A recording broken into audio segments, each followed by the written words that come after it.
Welcome to the Dynasty Vipers ViperCast. This is episode 11, and today I have a very special guest, Mr. Consistency himself, Bob Lung. Hey, Bob, how you doing today? Doing great, man. It's good to be here. Thanks for having me back. I haven't talked to you in a while, but it's just as cold and wintry here as it is in the Great White North. So, yeah, we got a little bit of something to relate to here. We both got snow already, whether you're up in Alberta, Canada here, or down in Ohio. So, right. I guess it is that time of the season here right now, right? We're about a little too early for me, man. I'd like it to snow like around Christmas and then January, February, and then start warming up. But not this year. It's come a little early this year, so that's all right. Well, if your family's anything like mine, I know my wife, it's the Christmas tree and the Christmas lights. They're going up right after Halloween already. So, yeah, I might. It's supposed to actually get back in the 50s this weekend. I might put ours up this weekend and then turn them on Thanksgiving time, but I won't turn them on yet. But I might put them up just because I want to do it while it's warm. You know what? That's probably not a bad idea. Yeah. Now, I'm not going to lie. I took the cheap way out last year. I did not take my Christmas lights down. There you go. Well, that's the easiest way to do it. I just simply unplugged them and hoped for the best. And yeah, I'd say a good solid 85% still lit up this year. So that's not bad. That's not bad. That's pretty good consistency rating right there. That is. Yeah, that is. That's very good. Yeah, especially for Christmas lights. That's very good. Yeah, can't complain on that one there at all. Definitely not. Just doing a little tweaking here on behind the scenes here. As every week goes, when people tune in, they'll throw a question out at us, and we will answer it right away. Whether we're in the middle of something or not, we will definitely entertain any kind of questions that come along with it. So. Yeah, definitely. That's what we're here for. Help everybody out. It's getting close to, like you said, getting close to playoff weeks. I mean, some start as early as week 13, most in 14, 15, definitely, but they're getting very, very close, and everybody's got that must wins, and this is the heavy bye weeks for the next few weeks. And this past week was rough for me. I had a few that took it on the chin while I saw half my bench filled with my starters, but it happens, and you just got to get through them. And that's where some of this consistency information we'll talk about tonight. We'll talk about some guys who, I also track the week by week, so I can tell you who's kind of been consistently hot over the last 3 to 4 weeks that you might want to pick up on your waiver wire that most people won't really think about. So we'll definitely get into those as well. Exactly. There's some things there we can look at forward as far as those opportunities and those matchups down the stretch too that will affect those consistency as we go on. Like we know teams like Pittsburgh, both offensively and defensively, have a very favorable schedule down the stretch. The New York Jets are another one of those teams that have a favorable schedule down the stretch. We'll kind of touch on those guys and what players there that we can see that consistency that perhaps we haven't seen that consistency yet this year, whether in the Jet situation with Sam Darnold coming back from mono, that slow start, and now he's getting into a nice friendly part of his schedule, so to speak. Yeah, right. And what that means for guys like Robbie Anderson, Jameson Crowder, who's been has looked good the last couple of weeks as well. Definitely. So we want to go right here. We're going to start right off the get-go. Bob, what are some of the things you're working on here behind the scenes that you may want to share with people now? Well, everything that's on the website, people would certainly, again, if you're getting close and you need some help, the website, we have the clutch report where you can go in, put your own scoring method in. That will certainly help you identify how consistent the players are in your league with your scoring method. And that always works out the best. Of course, we have on there, all of the articles that talks about the players, the most consistent players each week. We give you the year-to-date, stats for consistency in that clutch report. The nice thing is that you can go in, put in your scoring method, figure out who the most consistent players are in your league under your scoring method. Then you can download that report right into Excel, sort it, look at it, and kind of figure out what's going on with your players and identify who's been consistent, who hasn't been, and what you can do about it, because there's certainly some guys that are all over the board at this point. If you're into prop betting, I have the prop bet consistency tools out there on the website as well. It uses the consistency formula to try to identify how consistently these players have been hitting those prop bets that are on the board each week in Vegas and around the area. So that's another cool tool that we created this year as well. Sounds it's like a little bit of a one-stop shop for everything you could possibly need. As long as you enter your league stuff, you're good to go. Yeah, I mean, it doesn't sync. I haven't got to that level of syncing where you can actually sync it, but you can at least put in your scoring method and have it there. Print the download or download the thing into Excel, and then you can sort it and play with it from there. But maybe someday I'll get to the point where you actually sync your leagues into it. But that's a little bit down the road for me. Yeah, one more thing before we get into it. I don't know if you can remember this, but it was probably 2 years ago. It must have been right around Father's Day. I think it was Father's Day 2 years ago. You kind of posted out there, hey, send me pictures of you and your kids, and I'll send a consistency guide to you. And I think I was like, oh, I got about 20 kids, so I'm definitely going to take a picture and send it off to you. I think we were talking to our daughters and stuff like that. Yes. Where that came from. And that was actually our first interaction was that bit of time there. I think you're right. Yeah, you're right. I remember that. It was Father's Day. I'm like, yeah, send me a picture. I think I think what it was, do you have girls? Because I have 3 daughters. Yeah, and I think I said 6. Anybody who has at least 3 kids or more or something, you deserve to have your own guide. And so I think maybe that's how it came about. I don't know if I made it specific to you, you had to have 3 girls in your family, but if you at least had 3 kids or more, I said, you deserve a free guide. And I think that's how it all came about. So that's funny. So I've been lucky enough. So I used that guide last year. Good. Quite a bit. And then this year, as part of the Scott Fish Bowl, you gave out a bunch more free consistency guides that go. Yep. So one of the things I've kind of done with that consistency guides, I've kind of combined it with injury probability. I know you can't predict injuries, but you kind of you have a general idea, and I kind of mesh them together, and it helps me come up with my kind of rankings when I go into my redraft leagues and stuff like that. So I take a little bit of that, a little bit of this, I kind of mash it together, and yeah, you're a big part of the way I look at how I rank things right now. And Great, I go forward in doing that. So appreciate it. It all started on a Father's Day 2 years ago. That's it. Yeah. Wow. You have a much better memory than I do. But it's just like, oh, yeah, I guess I can remember that now. As soon as you brought it up, like, yes, I did do that. Because I've done that on, I do it on, I think it was 4th of July. I did it for the veterans, and I did it for Father's Day. I think I did it for Mother's Day. Don't have as many moms wanting the consistency guide. But I have seen a lot more females this year ask for the guide. And also sign up for subscriptions, because then I can see their names on the website and come in and utilize the tools. And a lot more women this year, a lot more females, play in the leagues, whether against their husbands, brothers, coworkers. And that's great. I love it. It's, anything I can do to help and try to make it simple for them and understand. And some of them are pretty smart. They got their act together and they're doing very well. And so that's always a cool thing too. So. Well, that's one of the things I've kind of noticed here too, and there is probably a direct correlation between the two. Is even in our fantasy community, among the analysts and stuff out there, you're seeing a lot more females into that, getting into the analytics and stuff like that, and they know their stuff. That's the thing. That's the key. Yeah. Knowing your stuff, making a name. And then I think that's where you're seeing a lot more women take an interest in playing fantasy sports, and they're beating their husbands left, right, and center. So yeah, and it makes them very happy. I know that I've met a few ladies that they didn't tell their husband. I was like their secret fantasy lover. I don't know what would you call that. Anyway, but like this one lady, she was a branch manager at a bank, and so because I'm an accountant and I work for a CPA firm. Then we would meet for lunch and talk about clients for each other's business. But I just randomly said something about fantasy football. I had never thought in a million years this woman was playing, and she just looked at me and she goes, "Wait a minute, what do you know about fantasy football?" And I go, "A lot more than you probably think."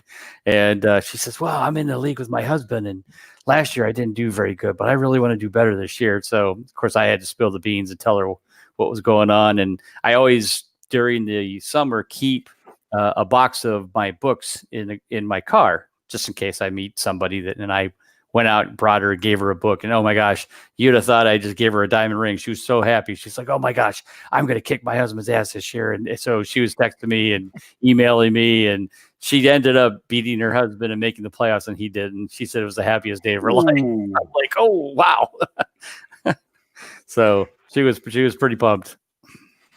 I bet you he was real excited about that too. Yeah, well, I don't know if he ever knew the actual story. I think he just kept trying to pry from her where she was getting her information. She said I wasn't telling anybody, so I thought that was pretty funny. Okay, we got my buddy there, Hollywood, just sent a little question in here. Just to kind of show you one of those tricks here. Does Mr. Lung have any IDP plans for the future? Now, Hollywood's a big IDP guy there. So, well, I'm not going to lie. You want to talk about some perfect timing? I literally just over the last week and a half have been in contact with 3 individuals who I've met through the fantasy community.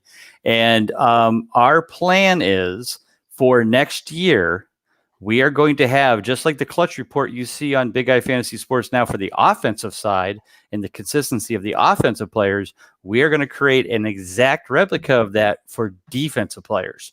So all you IDP guys out there, we're going to have an IDP consistency report.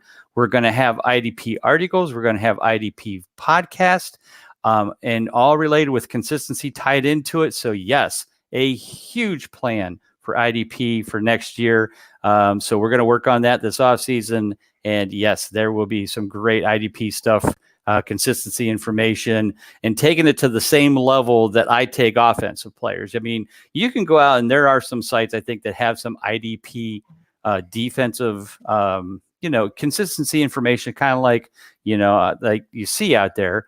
But, obviously what our goal always at Big Guy Fantasy Sports is take it to that next level. Write articles about it, do podcasts about it, really dive into it, figure out why guys are consistent, inconsistent, what's going on with the team, the players. And we're going to have these 3 guys do the same thing. So we'll make a big announcement this offseason and tell you all about those guys. They'll have their own section on the site, their own clutch report. And so, yes, big plans for IDP. So talk about perfect timing. That was a perfect timing for the question. Well, I'm not going to say that this is you've heard it here first kind of thing, but oh yeah, definitely heard it here first. Yeah, this is very, very early. Wow, you know what? The IDP community is growing almost daily, I think, right now, and that's what these guys said. Yeah, it's almost kind of got that whole super flex PPR.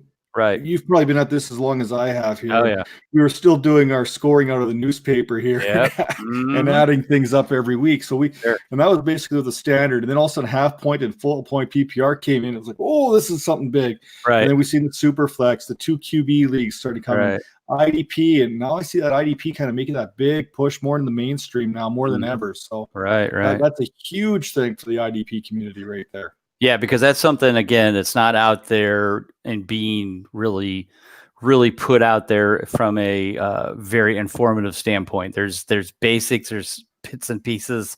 Every site maybe has a little bit of IDP, but I said, if I'm going to do this, I want to do this big, and I want to do this just like we do everything. We want to do it with the utmost, amount of information that people can use, can see, can utilize. And again, focusing on the scoring method for your league, so we're going to make sure that, if you have just defensive linemen, and it can be, defensive tackle, defensive end, defense, or maybe you have specific ones. So we're going to make sure you have all kinds of different ways to sort it, to use it. And it'll be just like the clutch report you see now on the website with the offensive players. So we're very excited about the IDP stuff coming in. Well, there you have it here. There you have it. That's big news here. Big news. Big news. So we're just gonna I don't know how we're gonna top that right now. I think we can just call the show right there and call it a day. But we do want to get into these rankings here, these latest reports, so to speak. And I want to start off with the quarterback position here and what we've kind of seen here over the last little while. Obviously, it goes without saying that probably QB1 and just about any kind of scoring right now is Lamar Jackson. What he's been doing week in and week out has been phenomenal. I think I've seen him on the verge of the possibility of throwing for 3,000 yards and rushing for 1,000 yards, which has never been done. Not even Michael Vick has done this. So he's right on the verge of that. And don't quote me here, but I believe it's something like he needs to average like 130 or 160 yards passing and 43 yards rushing to accomplish this feat. Oh, well, that doesn't sound too hard for him. That sounds like a half for him. Mm-hmm. And just like Patrick Mahomes last year, nobody saw this coming. Everybody saw last year he looked lost. He didn't have a good, he wasn't throwing the ball very well. He didn't have his timing down. He didn't look like a guy that was going to walk right in here and be this consistent, this good, this quickly. And again, to me, this is no different Patrick Mahomes, except it's a different player. He's putting up numbers that are just shocking. But and everybody, I keep thinking and I keep waiting, like, okay, somebody's going to figure him out. But you've got a good team around him. I mean, Mark Ingram's a good running back. They've got some good guys in Hollywood Brown. Mark Andrews is a great tight end. Has been definitely a benefactor of this offense and Lamar Jackson's arm. So it's been, I don't see the consistency slowing down. I now wish I just had him in more leagues than I did, because I kind of drafted him. I had him in my touchdown only league, which is my old school team league from last year is like an $8 keeper. I'm like, I'll keep him. I probably won't start him. And I think I drafted, I forget, Russell Wilson or somebody. And I'm like, I'll just have Russell Wilson. I ended up trading Russell Wilson as soon as Lamar Jackson took off to get something for him. But yeah, it's been a shock. But I don't see him slowing down. He seems to have it all together. That's for sure. I don't even know if the NFL is quite ready to defend him, because he is a good enough passer where if you sit back and play zone on him or use some player to spy him, he's good enough to hit all the passes that he needs to make, even though his wide receivers are maybe not the most consistent out there. Right. But you turn your back and you play man on him, and he's gone. The second you turn your back, he's going to razzle dazzle, and he's going to pick up 20 yards with his legs. And I don't know if there's a way to defend him quite yet. Yeah, not yet. I mean, like you said, he's got the arm that Michael Vick didn't seem to have the consistency for. But it'll be interesting because, like I said, I've told people, I said, I'm still a little leery for long-term future because, we all said this about RG3 his first year. We all, we said that about Michael Vick. We've said this about so many players who have this kind of running, throwing talent. Can he keep it up? It's hard to tell. I'm not, will he be drafted in the first 5 rounds next year as a quarterback ahead of guys like Deshaun Watson and Aaron Rodgers? And he won't be ahead of Mahomes for sure, but Russell Wilson, or will people be a little leery? It's going to be interesting looking forward to the 2020 drafts already.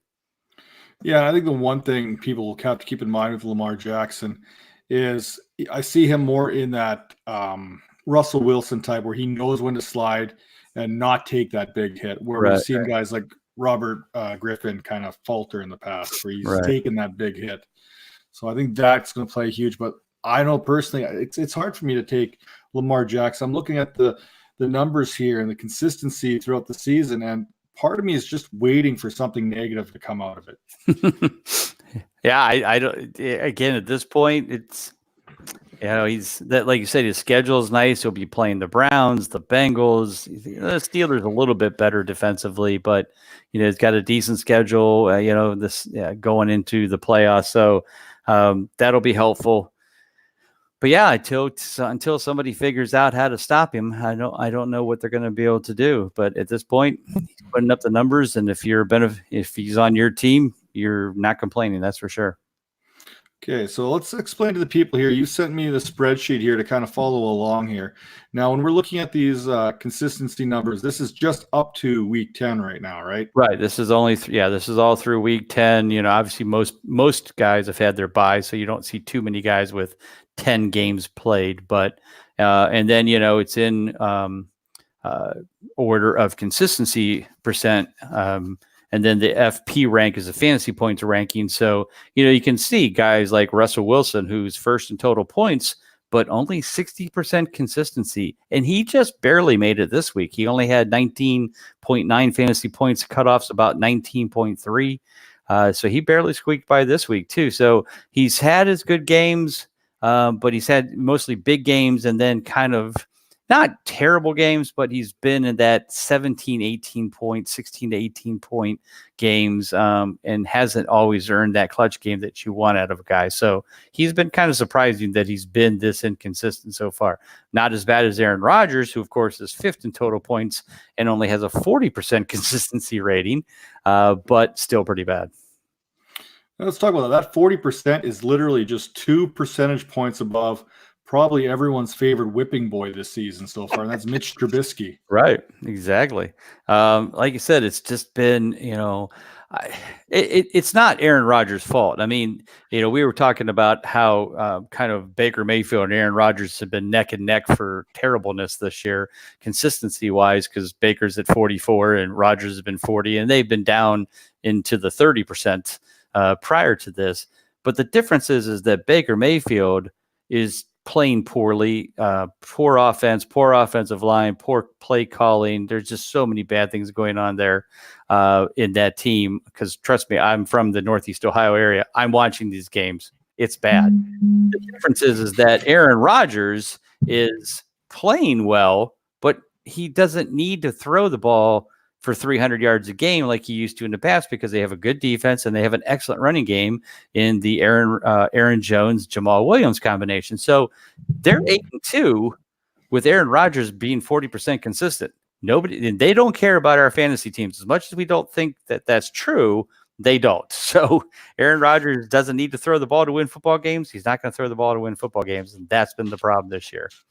I think when you compare someone like Baker Mayfield and Aaron Rodgers has been doing this with Geronimo Allison, Jake Kumro, exactly, Marquez Valdez-Scantling, where Baker Mayfield's had Jarvis Landry, Odell Beckham Jr. Right.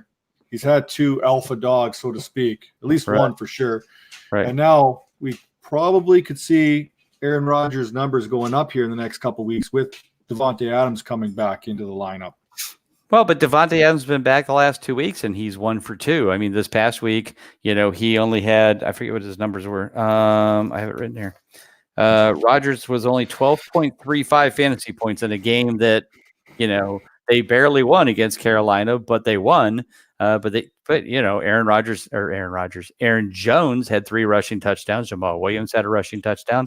So there's your 4 touchdowns that Aaron Rodgers doesn't throw.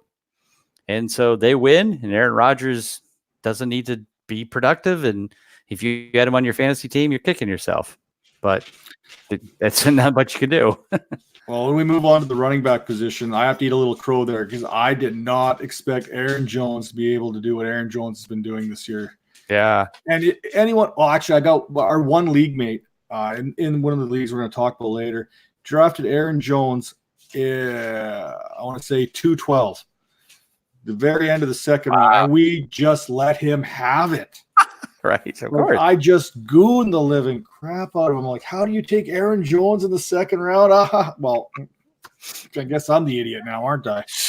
Yeah, you're not the idiot, because I think like most people, we really didn't see, and to be honest with you, after the first 3 or 4 games, I don't think any of us was thinking that he was going to pick it back up, because it just seemed like, well, Matt LaFleur is going to share the carries, and they're still doing that. And Jamal Williams had another nice week this past week, and his consistency is at 56%, which is actually only 2 games below Aaron Jones at this point. So, for both of them to be over 50%, and Jamal Williams is 25th in total points, so he's almost an RB2.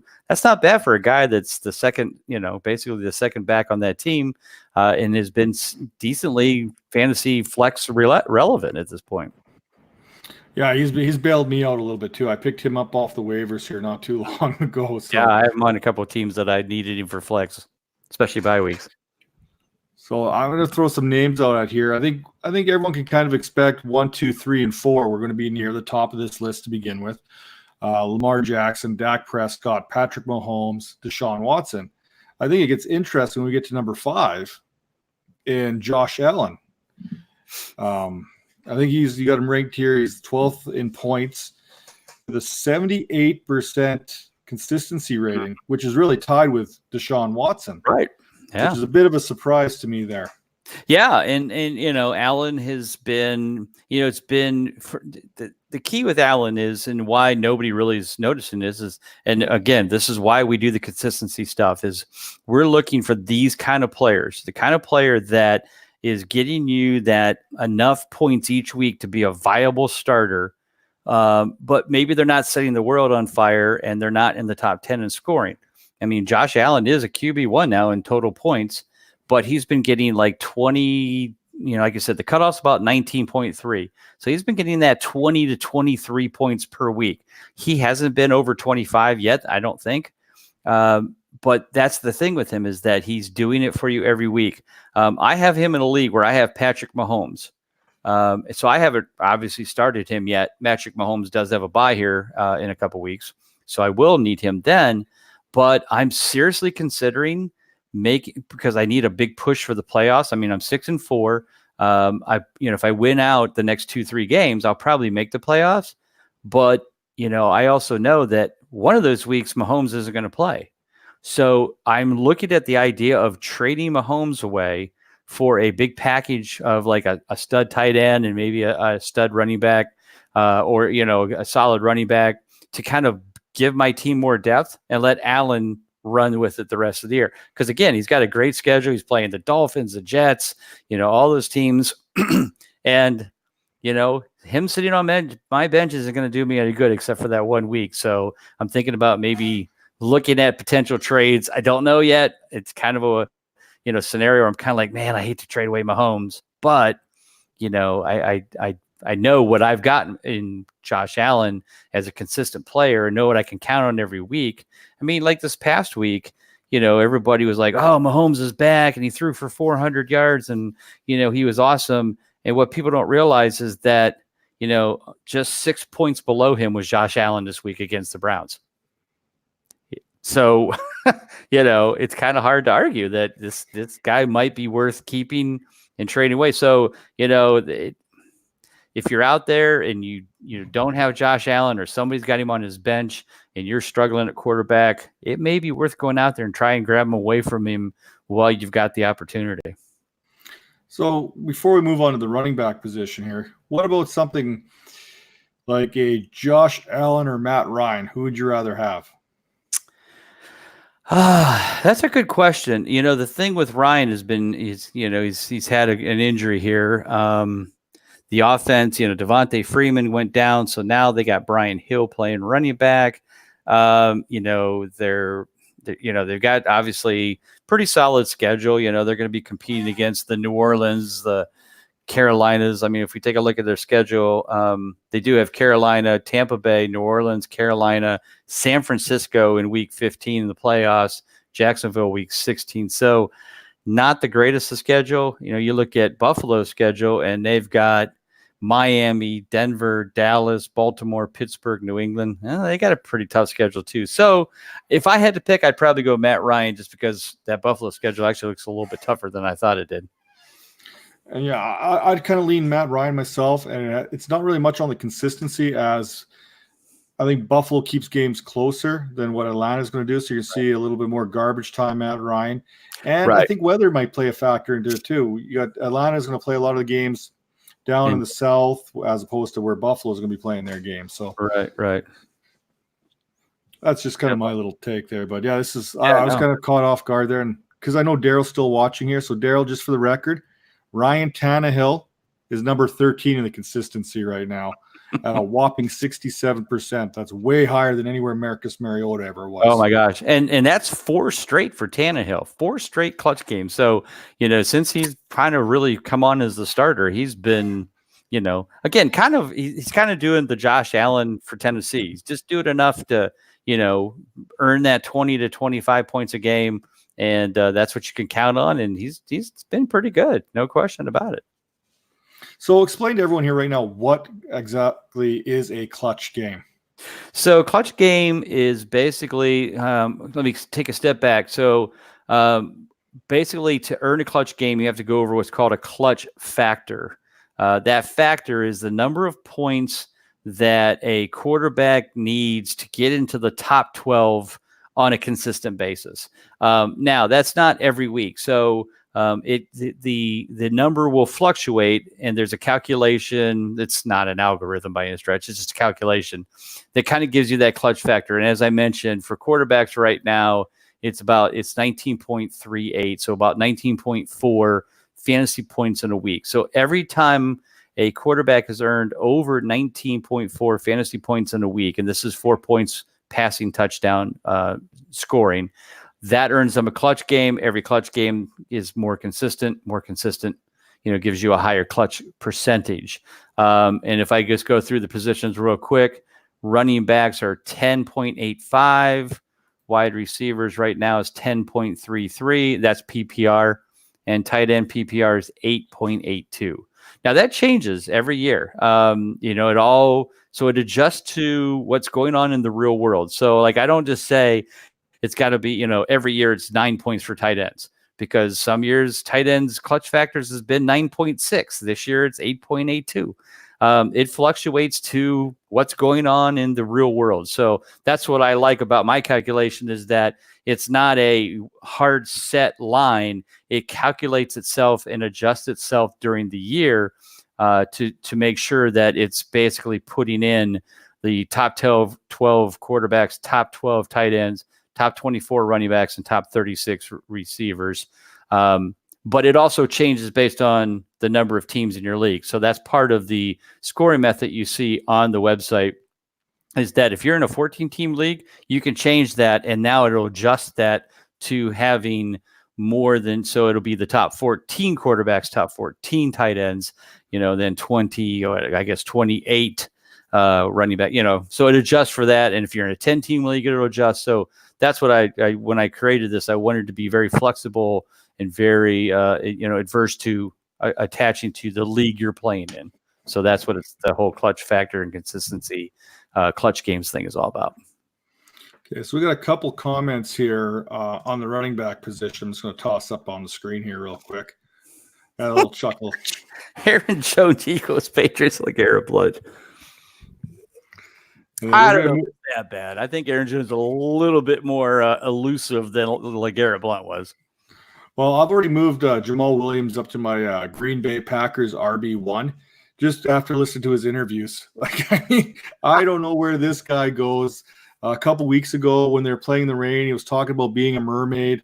Last night he was talking about being in the movie Frozen. Okay. And then another a reporter was asking him a question. He goes, "It must have been going on for a while." And he kind of looks around. He looks at it. He's like, "Sorry, I stopped listening after whatever." Like he just finally somebody that I can watch an actual interview and actually enjoy. Most of them, I can tell you the answer before they even start answering it because it's so cliche. But that's funny. I didn't know Jamal Williams is such a cut up. Yeah, anyone who's watching, go find some Jamal Williams interviews. They are amazing. That's funny. One question that came through here as we're moving into the running back position is, what are your thoughts on Derrick Henry? Wow, Derrick Henry. Yeah. So, at the beginning of the year, I was okay about him. I had him as a solid RB2. At the end of last year, he put up those 5 straight clutch games at the end of the year, and everybody thought, wow, this guy's going to be a super, super stud. And yeah, I was a little bit cautious about that because he certainly has had his flashes in the past. But, you look at the numbers this year, and again, consistency doesn't lie. He's 80% consistent this year. Certainly has been putting up very solid numbers. Last week, of course, he was number 1 overall in total points. He's 5th in total points for the year, but he's right up there with Zeke Elliott and Kamara and McCaffrey and, Barkley and all these guys. So he is definitely an RB1 this year. And as long as that offense stays, and I think he certainly has improved since Tannehill has taken over, because now there's at least some resemblance of a passing game that Tennessee can count on to keep teams from stopping Derrick Henry, and putting 8 in the box against him. So they probably are helping each other out. But yeah, Derrick Henry, definitely a guy I think you can count on every week for the rest of the year and going forward. The first thing that jumps out of my mind when I'm looking at this there is the 4-way tie that does not include Christian McCaffrey. Yes. He had that one game that he put up that real stinker. I forget how many points he got, like 8 or something. And that was kind of a kick in the nuts because I have him in a couple of leagues, big leagues. And, I've been counting on him week after week. And, it was week 2. After he put up 42 points at home, he comes back against Tampa Bay, who we thought had one of the worst defenses. Now we've come to find out that Tampa Bay actually has one of the better, if not some of the best run defenses in the league. Only put up 7.3 fantasy points. But since that game, he hasn't been below 21 points, fantasy points in any one game since then. Yeah, he's doing all right. he might be okay at this football thing. Yeah, he seems to be okay. But the one that kind of maybe catches people's eye here a little bit is James White. Right, yeah. And James White, this is, he did this. If you remember last year, beginning of the season, he put up about 7 or 8 in a row, clutch games, very consistent right off the bat. And I think it's just one of those things that he has the trust of Tom Brady, and he always has. And so, while, Sony Michel and Burkhead has been there for a while, they're decent and they're decent players. But when push comes to shove on third down, or second and long, James White is in that backfield, and James White's going to get the football because that's who Brady trusts. I mean, he is the new Gronk, but not in a Gronk style. He's the, him and Edelman are the security blankets for Tom Brady. If Edelman's covered, he's probably looking at James White second or vice versa. And as long as that continues to happen, you're going to see James White put up, again, not putting up a buttload of numbers. You can tell, he's played 8 games and he's only 24th in total points, but he's getting that 12 to 15 a week, that he's getting that consistency. If you got him as your flex guy, you just lock him in and you don't even have to worry about it. So he's been as consistent he's been in the past, and that's exactly what we're looking for and when we're looking at these numbers. Yeah, I'm looking at these here. One that really intrigues me right now is looks like number 10, James Conner. And with a schedule down the stretch that we can talk about, I think we can see those clutch games go way up in a hurry here down the stretch. Yeah, I mean, James Conner is all about health. I mean, when he's on the field, he's like you said, he's got a nice schedule the rest of the year. He's playing, Cleveland, Cincinnati, Cleveland again, Arizona, then Buffalo, the Jets, Baltimore. Very nice schedule the rest of the way, but he's got to stay healthy, and that's been his biggest kick since he became the starter last year. He only made it through 10 games last year, and then was out for the rest of the year. Now this year he's been in and out all season, and Jalen Samuels has saved the bell. So basically that's one of those where, definitely as you go forward, if you have Connor, you have to have Samuels in your backfield, or at least a very solid backup when he gets hurt, because it's almost inevitable it's going to happen sometime. It's just a question of when. But yeah, when he's on the field, definitely one of the more consistent running backs out there. Does a great job when he's healthy. Yeah, I thought it was just interesting to see him coming above Saquon Barkley there, or equal to Saquon Barkley. Right. Yeah, I mean, Barkley's been hurt too, so that certainly has hurt him some games. And yeah, Barkley had a bad game this past week. Him and Zeke both missed their clutch games. So it happens. Teams are going to figure it out. Daniel Jones threw the ball a lot this past week. They had a hell of a shootout with the Jets. So Barkley just didn't see the ball as much as he used to. Another name that kind of jumps. I got a couple here I want to talk about here. Sure. Josh Jacobs, the rookie out of Oakland. The reason he jumps out is because typically he's not in that same Saquon Barkley rookie kind of. You knew he wasn't going to be Saquon Barkley coming out of college, and the beginning of the season, like we're looking at Josh Jacobs here sitting at 6 out of 9 games as a clutch factor. But those early games in the season, it was almost like they were easing him in, not using him. He wasn't getting the touches off the get-go. Right. But last week's probably not a good example, but the previous weeks up to last week, they were giving him the ball a lot more, and he was doing all kinds of things with it, and actually helping that Raiders much improved Raiders offensive line, I might add. Right. Yeah, no, they've looked very good. And like you said, Josh Jacobs only went 1 for 3 in the first 3 weeks for clutch games, because they did kind of slowly move him in. Gruden was taking his time with him, getting him used to the offense and the flow and the speed of the game. But since week 4, he's now put up 5 clutch. So he is definitely a bell cow back there. He's getting the opportunities, getting the touches. And like you said, the Raiders have been playing a lot better than we thought we were going to see from them this year. So yeah, Jacobs is definitely, as long as Jacobs can stay healthy and be out there, he's going to get the ball enough. He's going to get enough opportunities. He's going to be a very consistent back down the stretch for sure. So then I'm going to throw this one out here. I'm looking at a fantasy ranking 15, 5 of 7 clutch games. Or do you want a guy who's number 11 with 5 of 9 clutch games in Mark Ingram? Trying to compare Mark Ingram and James Conner here. Well, again, it's one of those things where Ingram stays pretty healthy. The 11th in total points, he certainly has had some solid games.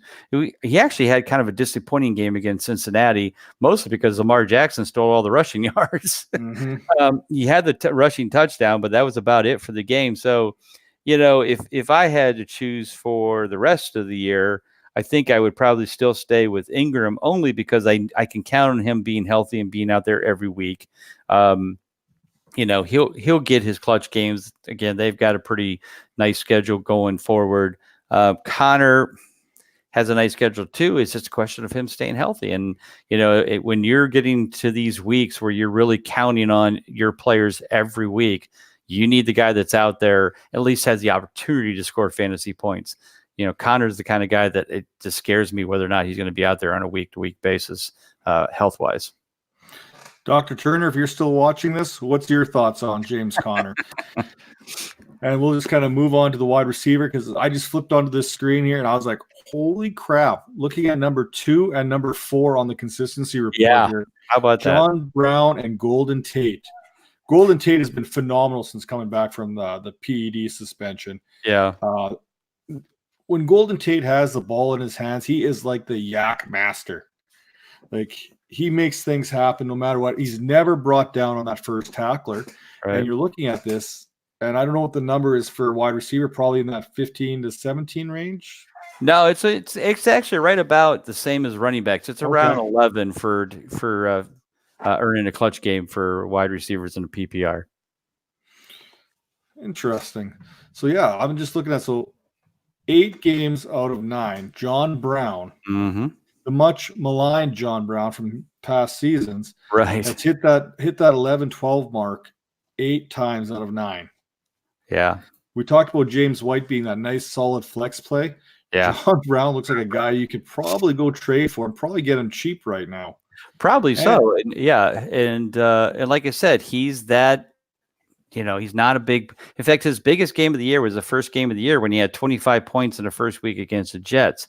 Since then, he hasn't went over 20, but he's had, 10.4, 11.6, 12.7, 12.5, 11.9, 14.2. I mean, he's not putting up the big numbers that catches people's eyes. So like you said, just like him and Devin Singletary for the Bills, Josh Allen, and a lot of Bills you see, the James Whites, these are the guys that you might want to try to go out and grab off somebody's team, because they don't realize how consistent they've been. They don't realize how much they're helping their team. They just know, I put him in as a flex. Yeah, he seems to do okay. He got 12 points. He gets 11 points.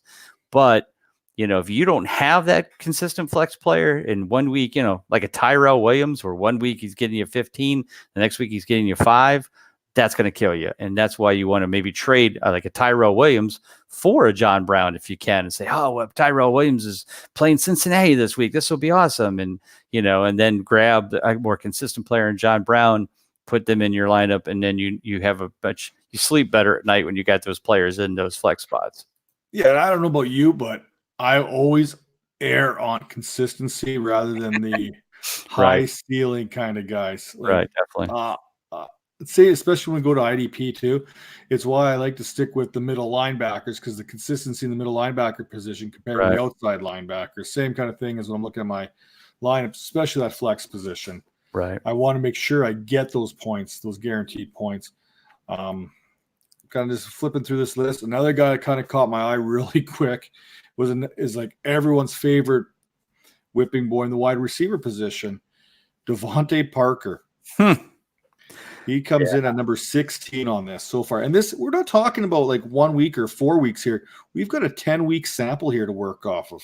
And he's put up 6 straight clutch games. Now, a lot of it has to do with Ryan Fitzpatrick taking back over at quarterback, because obviously that gives him a chance to, get more opportunities to catch a ball. But, this is what we've, for 5 years now? I don't remember how long he's been in the league.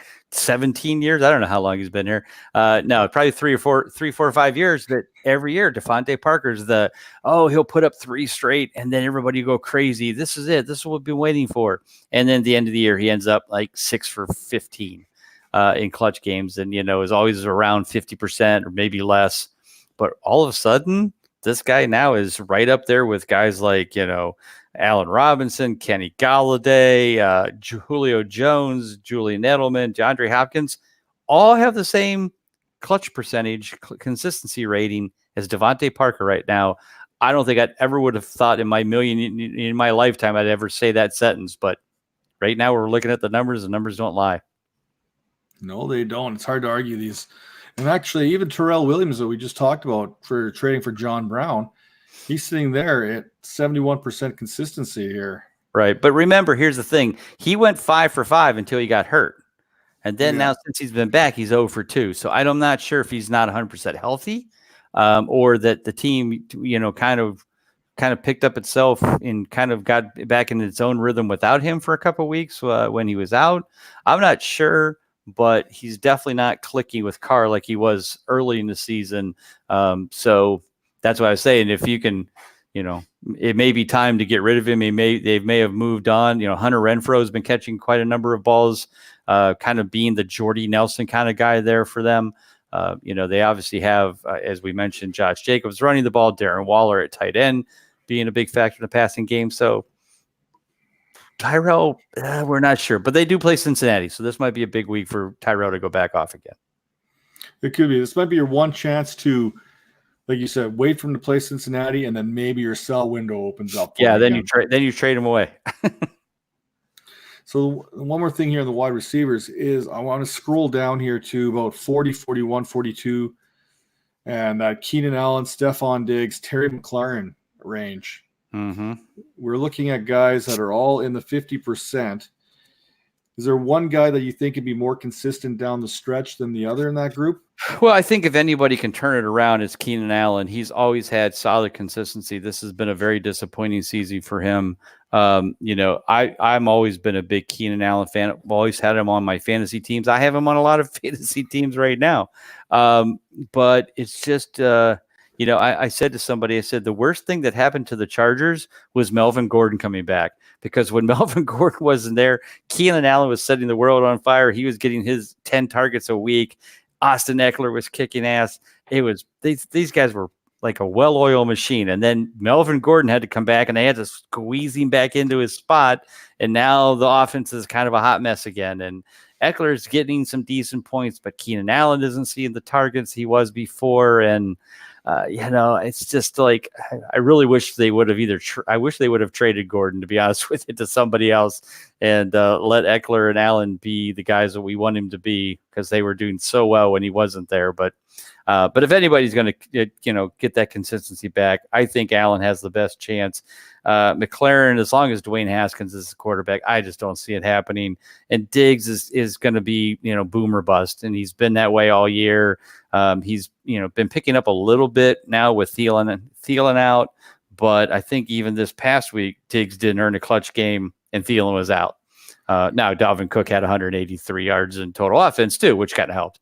But that's the thing. And again, if their offense is running the ball and Cooks is doing a great job out of the backfield, they don't need to throw the ball. And just like Aaron Rodgers and the offense in Green Bay, it's the same thing with Minnesota. If Cooks is on fire, there's no reason to there's no reason to throw the ball. So that's kind of the problem. Yeah, you kind of talked about this earlier when you referenced your Patrick Mahomes trade Mhm. to get that. You've got a Josh Allen on your team, a consistent guy there. You're only losing about 6 points Right. by trading away Mahomes. Well, if you can get one of these tight ends we're going to talk about shortly with maybe one of these wide receivers, like a John Brown maybe, where the guy thinks he's absolutely robbing you. Right. Well, the points that you make up from the 6 points you lose from Mahomes to Josh Allen, I think could be one of those make or break for you to get into the playoffs going forward. Yeah, and that's the kind of stuff you have to think about is you got to see, you got to look past the I'm trading Patrick Mahomes for Darren Waller and, John Brown and Devin Singletary. That may look terrible on paper, but all three of those guys are over 70% consistent. And if you can plug them into your flex spots and give yourself more depth and add maybe 15 extra points a week to make up for the 6 you might lose in Mahomes, that's what you got to do. And that's what this is all about. And hopefully we can help people out with that. So speaking of helping people out, I want to get you to help me out here. Perfect. So I'm in the kind of the 7th spot, trying to get into the playoffs, top 6 get in. I have a week 12 issue here where I've got Tyreek Hill, Keenan Allen, and Stephon Diggs all on bye. I ain't moving Tyreek Hill. We know that for a fact. Yeah, you got to keep him. Even if you could get, even with the bye week, pick up somebody that week. Get Cole Beasley. I don't know. Well, I think ultimately my plan might be something like, okay, maybe week 11 I play Tyrell Williams. Week 12 I drop him and I pick up a Golden Tate. It's something I might look at, or a John Brown. Right. But basically what it comes down to is, so now I got to move either Keenan Allen or Stephon Diggs because both have value, especially name brand in here. Right. Do I trade Stephon Diggs for Mark Ingram, or do I go Keenan Allen for James Conner? And I think we kind of talked about how we kind of prefer Ingram over Conner, and we kind of prefer Allen over Diggs. So I think we're leaning towards Diggs for Ingram. I think that's your best spot at this point, just because, like you said, Diggs is so boom or bust. You need every win right now. You need all the points you can get, but on a consistent basis. And if you need to win 3 straight games, you can't have a Diggs go off for 35 points one week and 2 the next 2. That's going to kill you. I mean, if you can get 15 points a week out of Keenan Allen and 15 points a week out of Mark Ingram, for each week, then I think that's going to help your team give yourself a better chance of winning than the boom or bust you're going to get with the Diggs, and Connor, Connor staying healthy, all that kind of stuff going on. So, yeah, I think if I did it, I think I would definitely go with the Diggs for Ingram. All right. So you got time to do tight ends real quick? Yeah, let's do tight ends real quick, and then we'll call it. All right. I'm just going to pull up the tight ends here real quick. I'm sure something's going to blow my mind as soon as I look at it. Yeah, how bad most of them are. You know what? You look at this tight ends, and it basically lays out the way you think it would lay out. Right. I mean, the tight end situation is Kelsey's at 100%, which we all expected. If you drafted him as that second, third round, you've got, quote, your money's worth. If you drafted Ertz and Kittle, though, you didn't. And that was kind of, I mean, even when I was putting the guide together this year, I mean, I wasn't in on drafting any of the 3 because I felt like I knew the guys I wanted, and I wanted Evan Ingram, and Evan Ingram has been a stud when healthy, and that's the killer.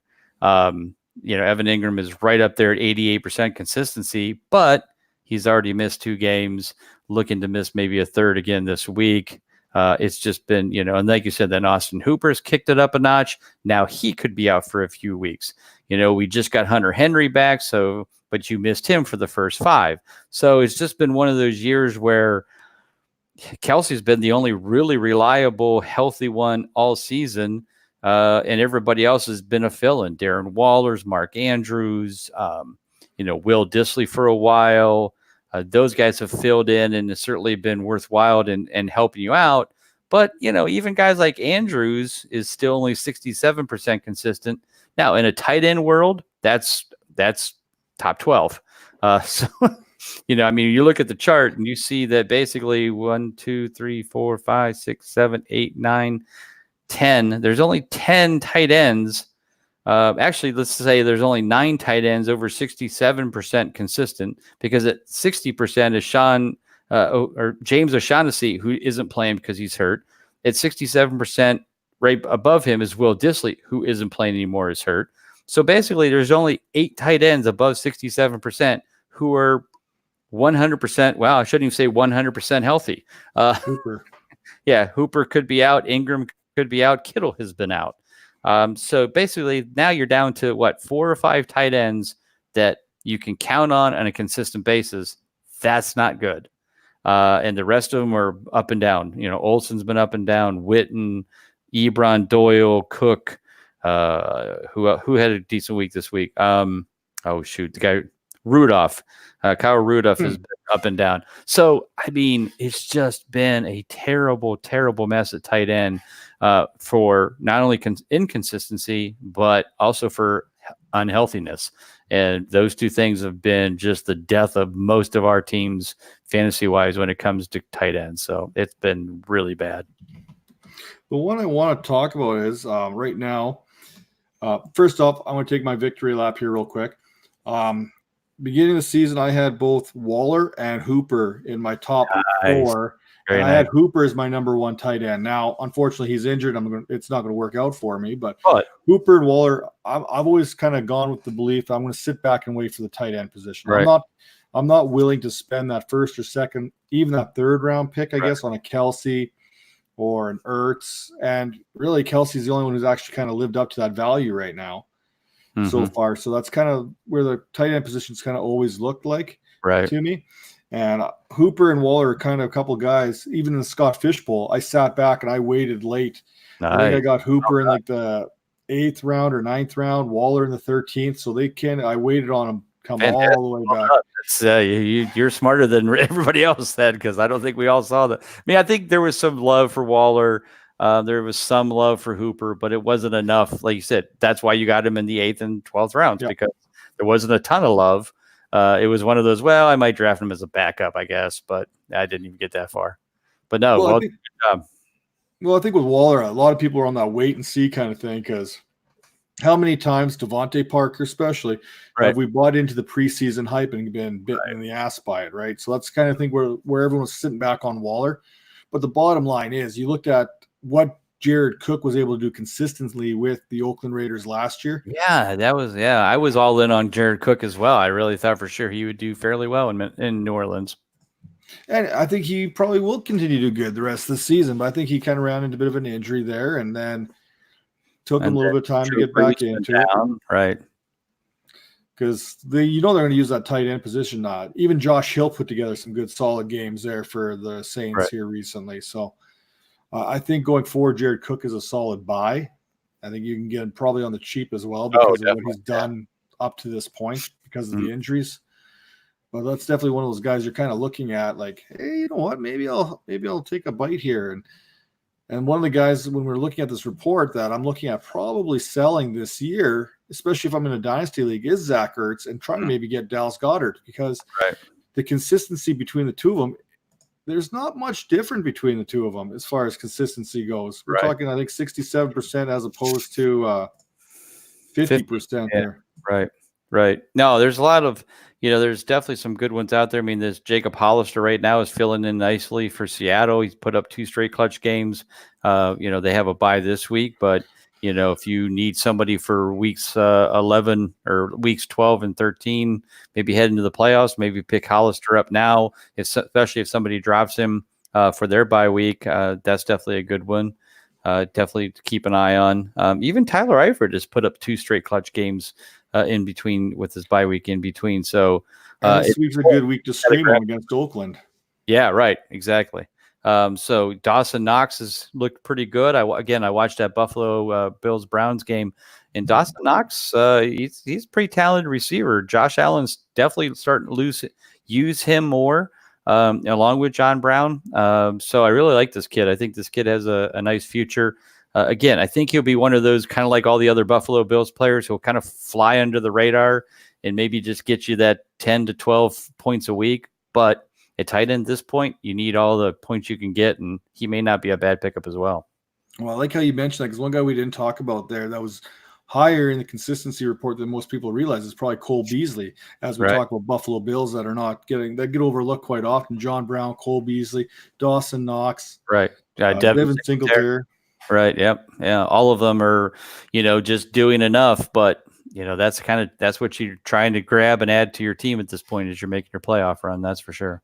And then one more tight end here. I know I'm holding you a lot longer than you maybe wanted to, but another guy to keep an eye on here. He's only at 50%, but he's only played 2 games, and he's about to come off the IR right now. That's David Njoku with the Cleveland Browns. He could be a really interesting add going forward. Yeah, definitely. And, the thing is that when you watch the Browns games, as I had, Baker Mayfield really likes throwing to the tight end. I mean, he's had a couple of decent games for Ricky Seals-Jones. He's had a decent games for Demetri Harris. But he really needs Njoku in here. He needs a little bit more talent at the tight end position just to take some of that pressure off the middle. Because, again, with that bad offensive line, he doesn't have a lot of time to throw the ball. And that's why he's the big boys aren't benefiting as much in OBJ and Landry. They make most of the plays themselves. They'll get a quick hitter and, run it for 20 or 30 yards. But Njoku could certainly be a good add and certainly could be a nice pickup.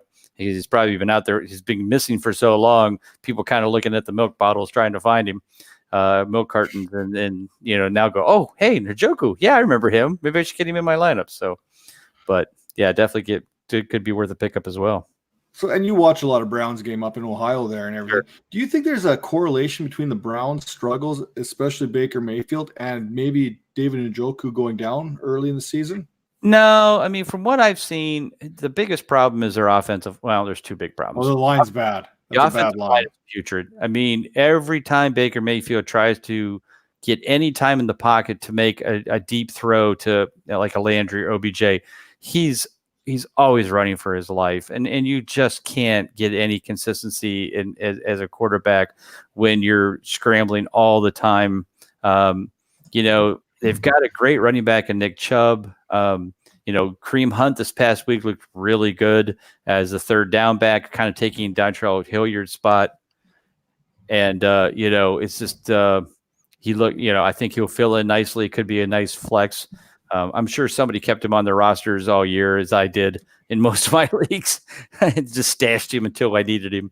But, I think that's a solid ad. But no, it's that. And then just the play calling and the coaching has just been really bad. I mean, I thought Freddie Kitchens a little smarter than this, but, he's just doing dumb things like, 3rd and 1, and he takes Nick Chubb's out and brings in Dontrell Hilliard to run the ball. I'm like, well, what are you doing?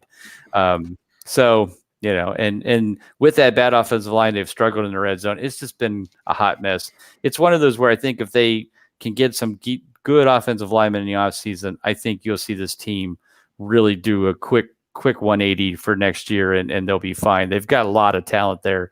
They just need some better coaching and some offensive line. That's for sure. Yeah, I think there's a few little memes out there, whatever you want to call them, about Freddie Kitchens' play calling. Yeah. Is it 3rd and 1? Yes. Pull out Nick Chubb. Yeah, right. Exactly. Yeah. Is Nick Chubb on the field? No. Call timeout and get Nick Chubb on the field because he should be there. Yes. Yes, I've seen that one. That's fantastic. That's a great one. Mm-hmm. So I know we're going to wrap up here. We got the consistency report. I want to thank you for everything you've kind of brought here, because I've had a lot of comments come in on Twitter from people who've popped in and kind of caught the link here and just saying that, you know what, this is lots of good information coming out at you. Appreciate it. As always, like the consistency reports are my favorite things to read up on because I use it so much because we talk about it. We talk about James Conner here, where we can see that consistency. And what I like to do is take your consistency report and then take the injury kind of aspect into it too, and kind of put the two together, because I like consistency, and part of consistency is being healthy. If you can't stay healthy, you can't be consistent. So I use your rankings and your consistency report a lot in how I do my stuff here too. So I'll give you the floor here for another couple minutes, or as long as you want, just to kind of let people know what you're doing, what's going on. Yep. share the big news again in case people are just joining in. And the IDP. All right. So if you're an IDP person out there, we will be bringing you IDP consistency information next season. So we'll definitely announce all that big stuff probably January, February, as we're going to do probably redo the whole website, but keep all the tools in that place. Don't forget get your consistency report right off the site. If you're not a subscriber, go there and use the word coupon code PropBet, save $5 on your subscription for the rest of the year. And we'd appreciate, in any questions you have, both on Twitter, email, Bob at BigGuyFantasySports.com. My Twitter is Bob_Lung, and all of that will certainly be able to help you out. So, hey, we got Hollywood's here. Just in time. All right. So thanks again, guys, for having me. I really appreciate it. And keep in touch. Hey, Bob, one more quick thing here. What's that website that everyone can go to check out? BigGuyFantasySports.com. All right. All right. I know you guys are probably going to pick up a whole bunch of new people on that website here as soon as that launches here in February. Yep. So definitely. All right, guys. Thanks again, man. Appreciate it. All right, Bob. Hey, Bob. Come back anytime. The IDP stuff, man.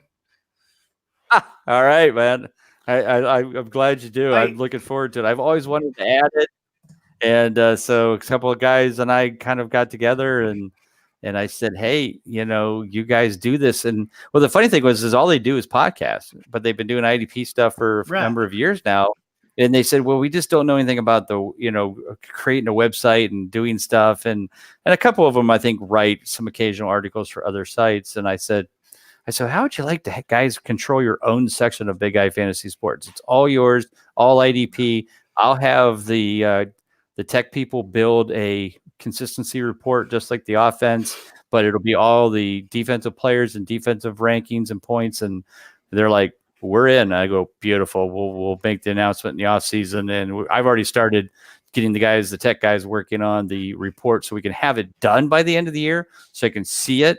So I'll definitely have to let you look at it under the radar before it goes live. Absolutely. To let you see what you think of it. And, because I want it to be useful. Just like the one I have out there now, where you can put in your own scoring method. You can choose the players. You can sort it. You can download it into Excel. You can use it all season long to show the consistency of the different positions and the players. I want it to be just like that, but for defense. But I don't play in IDP leagues. These guys do. So that's why I'll be there. So I come on, was man. in one. You guys venture over to the IDP world. Come on. Yeah, well, if you guys do a league, give me a holler. I'll join in and I'll use my new number, my new consistency information. So, all right, guys, thanks again for having me. Take care. We will. All right, you too. Thanks, Bob. Thanks, Bob. Well, there's a nice little announcement there, right on the Dynasty Vipers ViperCast, episode 11. Congratulations, man! That's some big news right there. I think that's a huge step for the IDP community, and you know as well as I do. We've been writing for IDP for quite some time. You get your IDP Nation going on there, Seahawks Dan. Me and B Martzy, we do a lot of IDP stuff over at the dynastyvipers.com. So when you hear someone like Bob Long put together some kind of a consistency report, that's probably a little bit more in depth than what we do. Like our consistency report is middle linebacker good, outside linebacker bad. That's kind of where we kind of go with it. So it's going to be. I'm stoked to see how these numbers all translate, how it kind of comes out, what kind of formula gets used. So I'm Jack. I'm excited about this, and Calvin's going to jump in, and he doesn't even have a clue what just happened here right before he came here. So I was too. I heard that. I was tuned in watching the show and heard that, and asked the question, and I was like, "Oh wow, that's huge. That's big news right there." So congratulations, man. That's your pod. That's game breaking, game changing stuff right there. Oh yeah, that's I'm looking forward to it there. I think Bob's onto something big. And like me and Bob, we talked there, and you were listening in there. IDP is starting to become more and more mainstream and more acceptable in the mainstream right now. And one of the things that's going on is we've seen this over the years, especially if you've been doing fantasy football for any length of time. We've seen go from standard to PPR to Superflex to QBs, and then IDP has been in there. IDP's always been there, but it's been kind of sitting back. It's kind of been like the ugly stepsister, kind of not allowed to kind of come out. And now it's out there and people are talking about it. Lots of people in the fantasy community talk about it. So I wanted to get you on here. I'm not sure. Calvin's probably not ready for anything yet. Oh, I thought he was wearing a Titans hat too on top of it, but no. No. I did too for a minute. I was fixing to say tighten up for a minute. I was like, hell yeah. Okay. I'm going to give Calvin the floor for 30 seconds to talk LSU Alabama. Oh, get out of your system right now. Oh, man. The rest of the country finally came along to what I said on the pod a couple weeks ago. Listen, I'm not a college scout, but I said it. I think I spoke it into being. It's part of what happened, the magic of this podcast. I said Joe Burrow over 2. I love the mute button.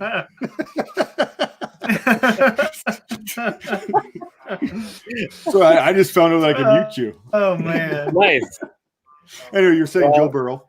Yeah. Joe Burrow over 2. That's it. That's all I gotta say. That is it. And he looked like it this past week. I mean, both look good. Obviously, Tua had the ankle injury and all that. It was just an awesome game. Like, obviously, it was really cool coming down on the winning side of it. But it turned out to be a really good game, especially that second half. Watching some of those talents that are going to be playing in the NFL next year was really amazing. And I'm not a big, I watch my fair share of college games during the year. I'm not a college scout. I don't spend a lot of time. I'm not in Devy leagues and things like that. I love Dynasty, but I start paying attention to rookies like sometime around January, February usually. This was really a treat to see that many guys that are going to be having a future in the NFL on the field at the same time and really all playing really well. So it was cool. Okay, so here's my take on the game. LSU is a really good team.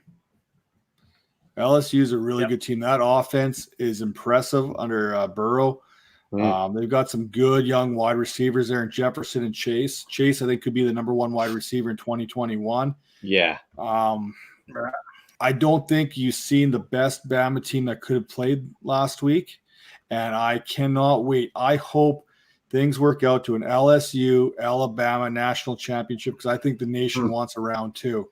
I really do. But I think there's a guy in Ohio State that's going to have a little bit to say about that. And I don't know if there's anyone in the nation who could stop Chase Young. When Chase Young is on, I think he can absolutely disrupt any game he plays in. And Hollywood, you could probably speak on this too, because we've watched Chase Young go, and Chase Young is a legit Heisman candidate. And that's saying something coming from the defensive side of the ball. We haven't seen a game changer on defense probably since Charles Woodson was in Michigan, who won the Heisman over Peyton Manning. So let's not forget about that. And Charles Woodson played some offense there too in Michigan. So he had a little bit of both going on. But Chase Young is an absolute game changer on the defensive side of the ball. But I would love to see Alabama and LSU round 2 because I had, even as a Bama fan, where it was frustrating, I was throwing things at times. I'm a college football fan too, and I enjoyed watching that game. Like the ups and downs and the punt return and everything that was going on there. There was so much going on. And Hollywood, what was that Blinknikov thing that you put out there where people were actually voting for Jawan to win the Blinknikov? Really? Yes. Oh, come on now. Don't be hating. Don't be hating. Do you really see him as a top 5 wide receiver in the college game? I do. This dude is legit. It sucks because he doesn't have a good quarterback to get him the ball. You put him with a Jalen Hurts, a Tua Tagovailoa, any of the top quarterbacks, no doubt this guy's a top guy. No doubt. Do you think he's even better than Jalen Reagor there in TCU?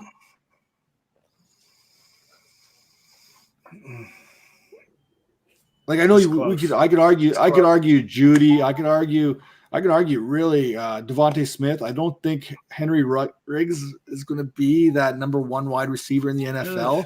I don't see it. The thing with Jawan's going to get you that over those tough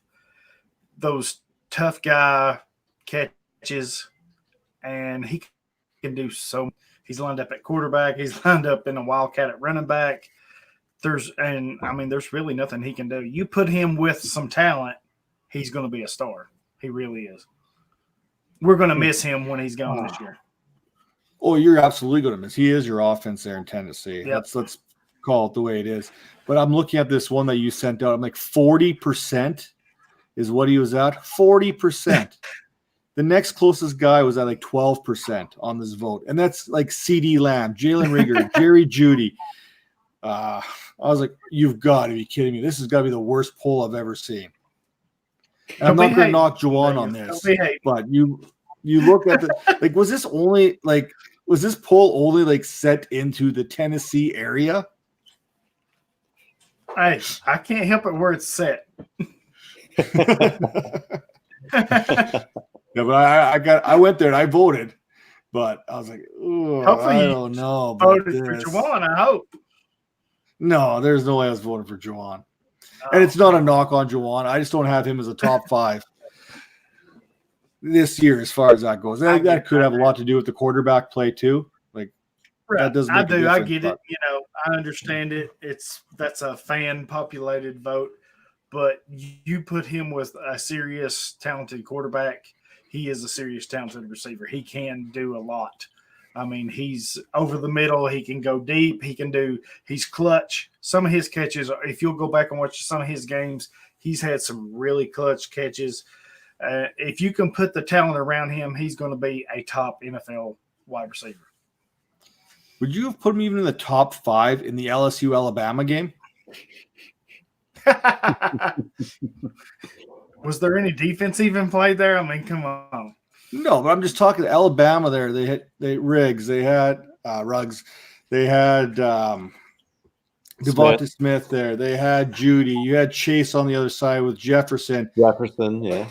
Like there's some big time names in that game. I know my ball fandom kind of gets in the way. You plug him in on either team, LSU or Alabama.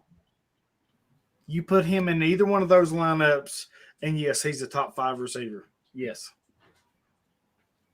All right, I'll buy it because I know he is a good player. He's a good talent. Quarterback play in Tennessee is not good. What makes the difference. So, Calvin, how prepared are you for this week? Burrow, and he probably goes off.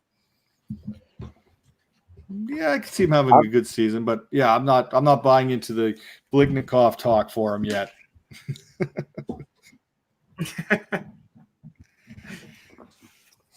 So, Calvin, how prepared are you for this week? Looking back at last week, about halfway prepared. I can, but we're at a point of the season where a lot of the thoughts, like we're kind of at the place where you're starting to see some younger guys emerge a little bit, but a lot of the patterns have really kind of set themselves a little bit, and you're looking for little nuances. You're looking for things that kind of jump off the page. Just as for instance, like speaking of things kind of being set, I feel like it's almost okay. This is maybe there's a little bit of homerism coming from this, but I think we're at a place where we can officially say that Michael Thomas is the number 1 wide receiver in Dynasty. He is a very unique combination right now of opportunity and talent. So he's got 7 of 9 games this year where he's got double-digit targets. He's averaging 11, and he's catching 84% of those targets. So he's producing a ton. He's getting a ton of opportunities. Those opportunities he's catching at an unreal rate. He's getting something like 49% of the total targets or something like that in New Orleans. It really is fairly amazing how efficient he is. And in my opinion, how he's kind of separated himself a little bit into that number 1 wide receiver, especially in PPR leagues. You can make a case for Tyreek Hill. You can obviously make a case for DeAndre Hopkins. But to me, those guys are not proving to be the same consistency, and you're splitting hairs at that level. But I think if I want a number 1 wide receiver right now and I get my choice, it's Michael Thomas. Well, and you hit it here because we just had Bob Lung on. I don't know if you were able to catch any of the show. Mm-hmm. If not, you're going to want to go back and watch it because Bub Long is amazing. Like it was a great hour that we had him on there. And Michael Thomas is the number one most consistent wide receiver in the game. He used what he calls the clutch factor here in clutch games. At the wide receiver position, it's about, I think he was saying it's about 12 points or so. He's hit that 12-point target every single week. Yeah. Do you want to know who number 2 is in clutch? It's a wide receiver. Yep, wide receiver. I guarantee you're not going to get it, but I'm going to ask you anyway, and we're going to listen to this long, awkward pause while you think about it. Well, it's probably not Cooper Kupp, considering he just dropped a giant goose egg. That would have been my next go-to, maybe. This player has had 8 of his 9 games over that 12-point mark. Gosh, I should get this. I was just looking at wide receivers a few minutes ago. I should get this. I don't know. Tell me. John Brown. Ooh, interesting.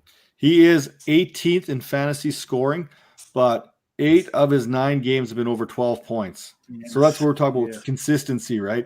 You know you're going to get that 12 points out of him more often than not.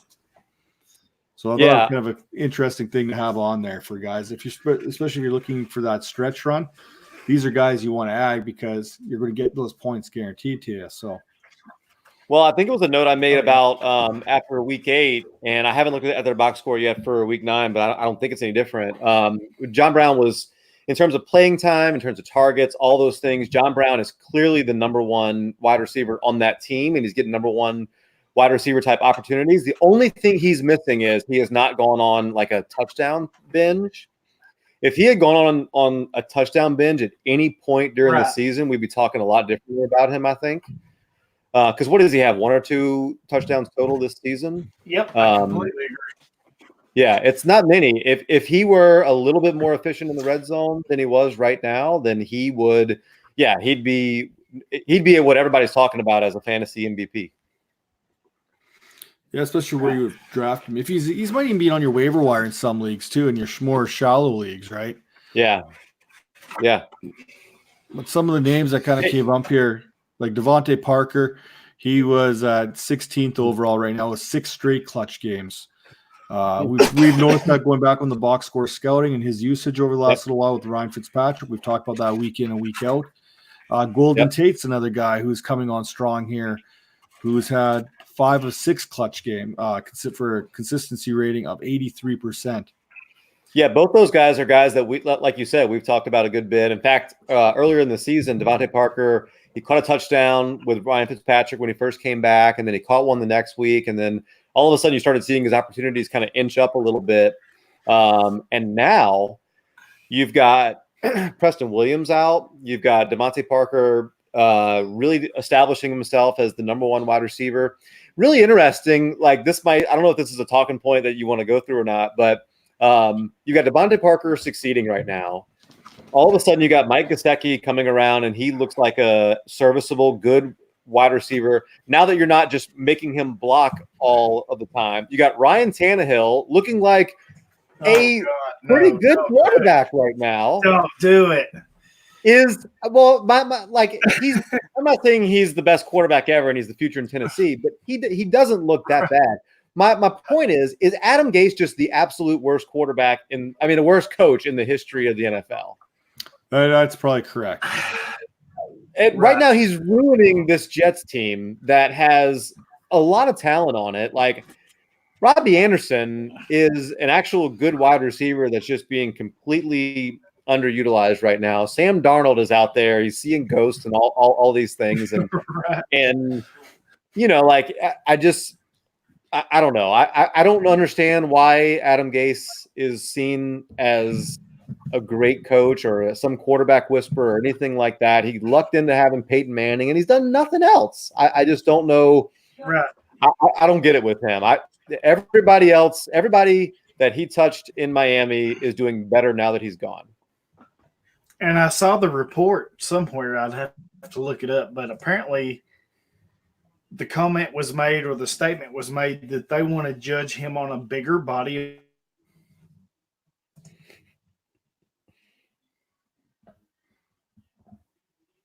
All right, very good.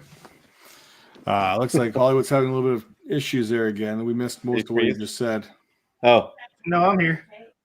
Okay, good. I good. mean, Yeah, I don't know what you all heard, but I saw that they wanted to judge him on a bigger body of work. Do you really want to do that? I mean, you kind of know what you've got with him. You've seen the mistakes he's made. You've seen.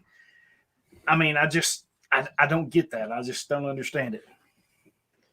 yeah, I don't get it either. So Hollywood, doesn't sound like you're a big fan of Tannehill, huh? The big win against the Chiefs this past week wasn't enough for you. Man.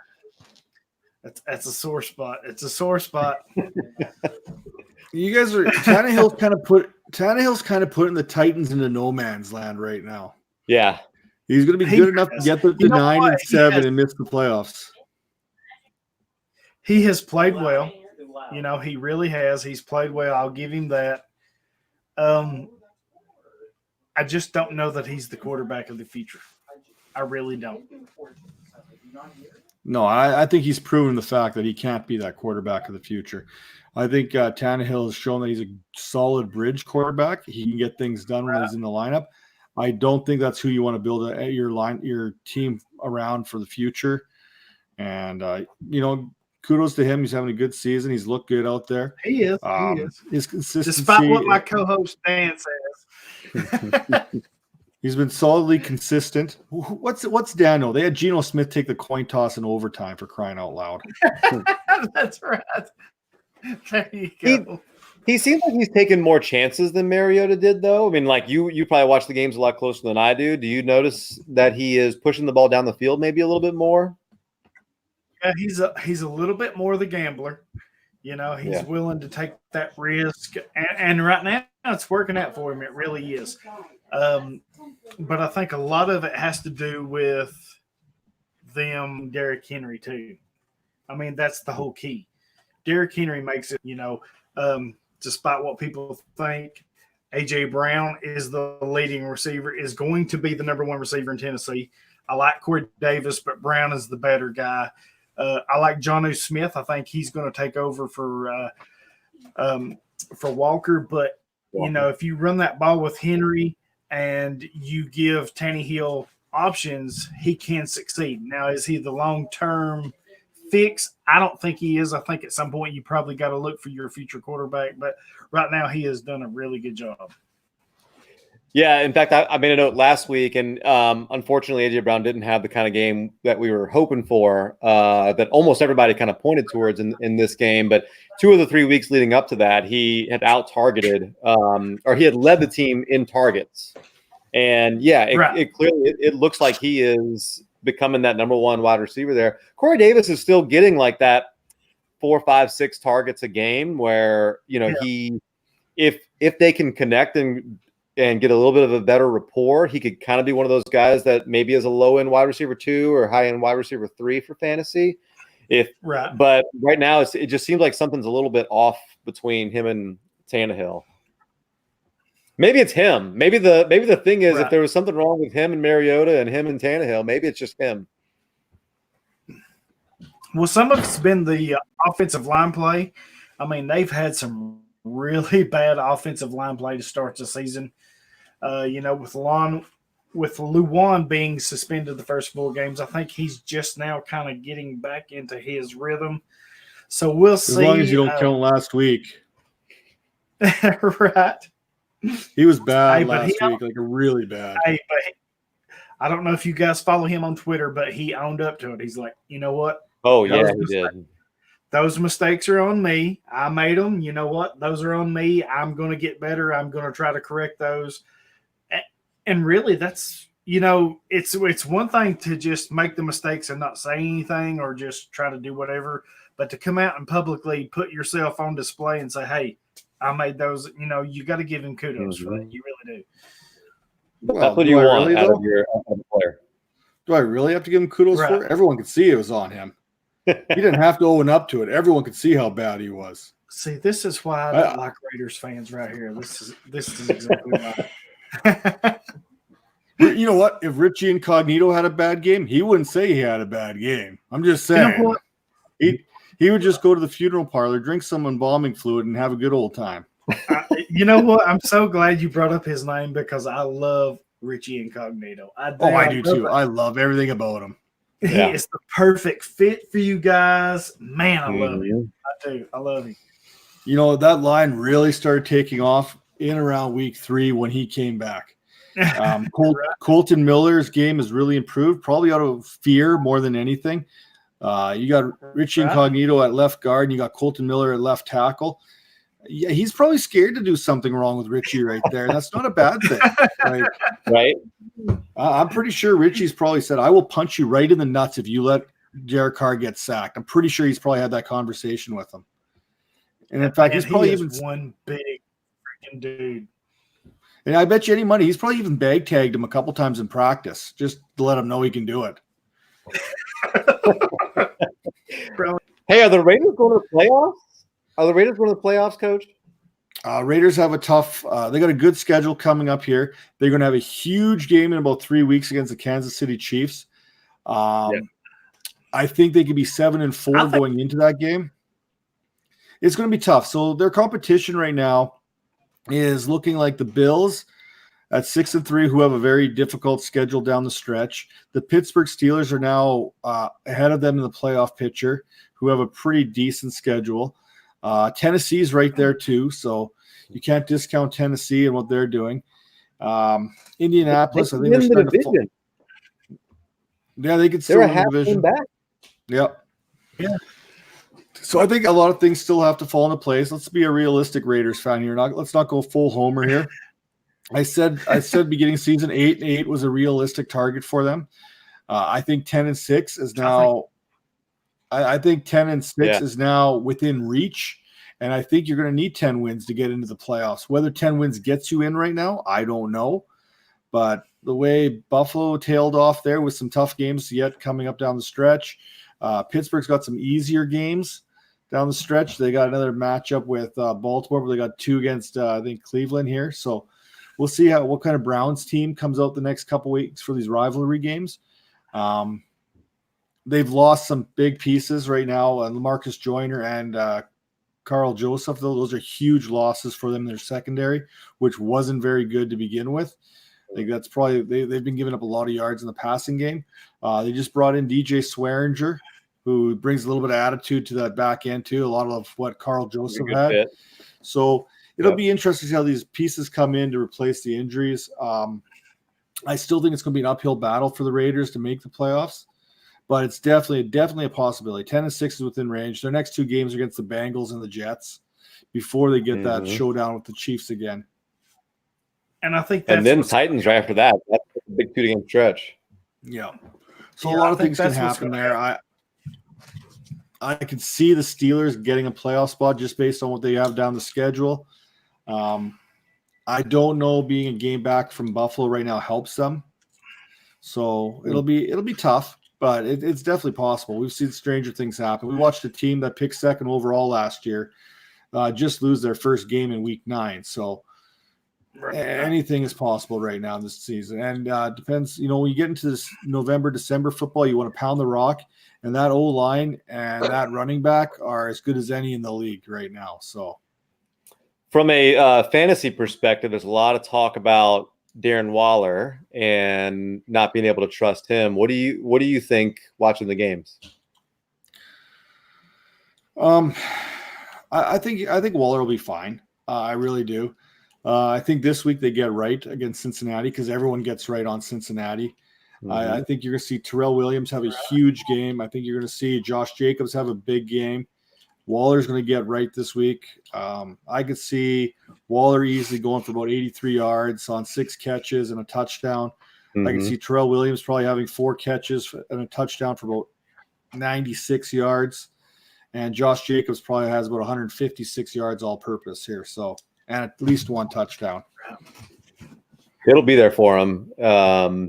It was a weird game. Like looking at the box score, it was kind of a weird game for the Raiders because for the first time all season, they really spread the ball around a lot. Nobody had more than 5 targets for the first time all year.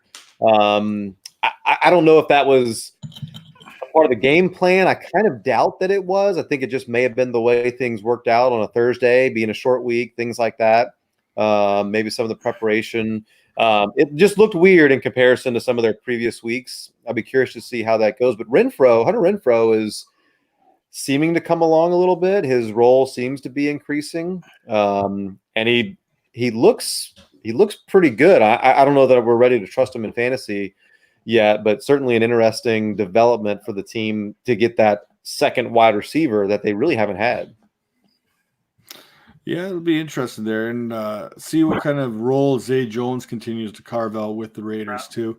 He got a little more involved last week. Carr's getting a little more of a rapport with him built up, so they've got some options there. They've got some talent there to throw to. They're definitely going to be going for a wide receiver in the first 3 rounds, I guess, of the draft this year. I don't think they have a second round pick, but yeah, they'll be leading the receiver market, at least in the draft or in the off season for sure. On the other side from that game this past week, it was really interesting to me. I was looking at Melvin Gordon, and I think Melvin Gordon has kind of officially put himself back into that RB1 tier. A little quietly, he's got a touchdown in 4 straight games, having 5 touchdowns over that stretch. He's got 20-plus carries the last 2 weeks. He's getting 3 or 4 targets. I guess, unfortunately, if Austin Eckler helped you out a lot at the beginning of the year, his role has really, really come down. And I think with the change in the coordinator, things like that, Melvin Gordon has kind of put himself right back there as the main guy in Los Angeles. Yeah, I think that was just a matter of time. I still think Eckler's going to be a solid flex option the rest of the season. I think you can start both of them and be comfortable with it. But yeah, Melvin Gordon, it's not a real big surprise. When he comes back, he was going to get the biscuit a little bit more there. So yeah, took a couple games for him to ramp up, it seems like. But now that it seems like he's definitely got himself where you would want him to be if you got him. Or if you bought low on him. I mean, seemed like there was a lot of people jumping off the bandwagon of Melvin Gordon there for a while. And I'm glad they were. Yeah, and I was one of them. I actually traded him. Traded him in the league. I had Cam Newton as quarterback. Had my number 2, and somebody offered me. They offered me. Help me! They offered me for Melvin Gordon straight up, and I took it. In a 2 QB league or a single QB? It's actually a B league, but with Newton out and Baker being kind of in flux, I took the deal. I mean, I could have used Gordon at running back, but with the way the scoring is, the quarterback's just a little bit more important. So I took that. I think I can flip Newton or Mayfield later. So, well, and I still don't think Melvin Gordon ends up in LA next year either. Yeah, and the kicker is in this whole deal, I had Austin Eckler as one of my running backs. So. Nice. Yeah, I can see that because there's the uncertainty of where Melvin could end up next year. It could be in a worse situation than he's already in. Right. You know where Russell Wilson's going to be, so I'm okay with that. Yeah, I am too. I was pretty still kicking the nuts. Now I'm going to make the assumption that you're probably with Baker Mayfield and Cam Newton. You're probably not a contender in that league right now. Actually, I am. I'm at 6-4. I'm in the first wild. There's 3 division winners and 2 wild cards. So I'm in the first wild card spot. So I'm in contention. Remains a couple weeks to see where we go.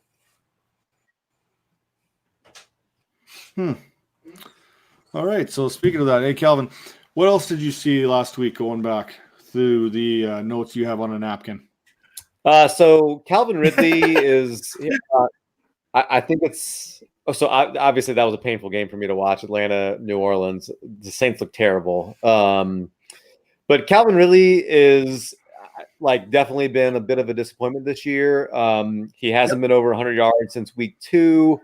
Somewhere around 3 to 4 receptions every week. And I think a lot of that, the more you look at it, I think a lot of that has been Austin Hooper's emergence. I think his prominence kind of as the number 2 option in that passing game and certainly down in the red zone has led to a lot of that. But I think if anybody, and I hate to see Austin Hooper be out at all right now, but if anybody benefits from that, it could be Calvin Ridley.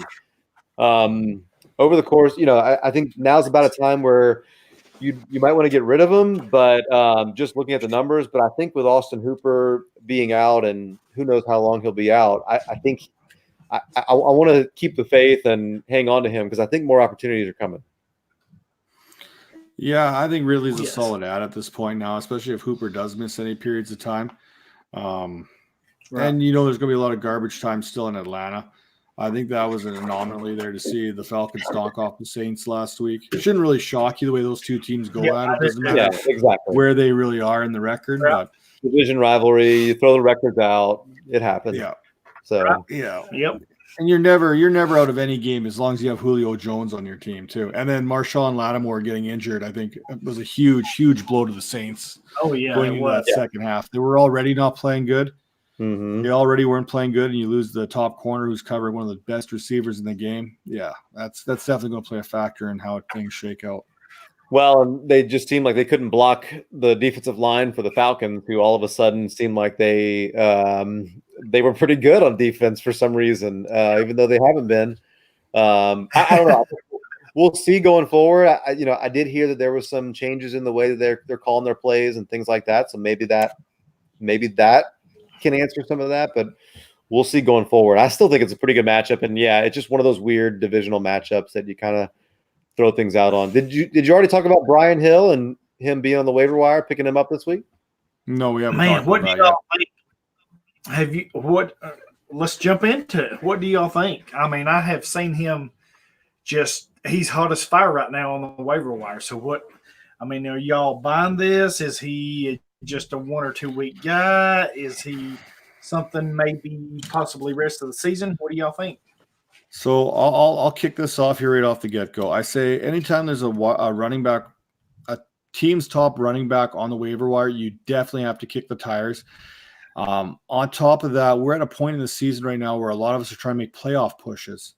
And I think you owe it to your own fantasy roster not only to acquire him, but to block the rest of your team, league mates from possibly getting themselves a running back to bail them out for weeks 11, 12, possibly. So, yeah, I'm buying into Hill for this week and probably next week. And worst case scenario, if I get him off the waiver wire, I'm just dumping him anyway. So we go back to a little bit of dingus down in distance about licking ice cream. I think Hill can be that ice cream licker for you. What about that?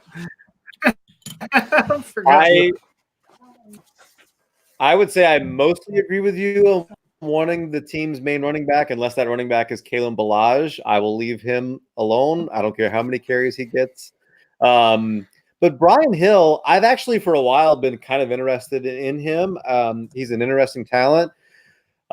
He doesn't have a lot of competition there. And I think Kenyon Barner is the only other guy that's a healthy body there in Atlanta. If Freeman's going to be out for a little while, he got 20 carries in that game. Now, I don't expect them to have a lot of games where that is the game script, but if he's used even close to a similar way that Devonta Freeman, that means he's going to be involved in the passing game. Again, Hooper's out, so you're going to have some targets there.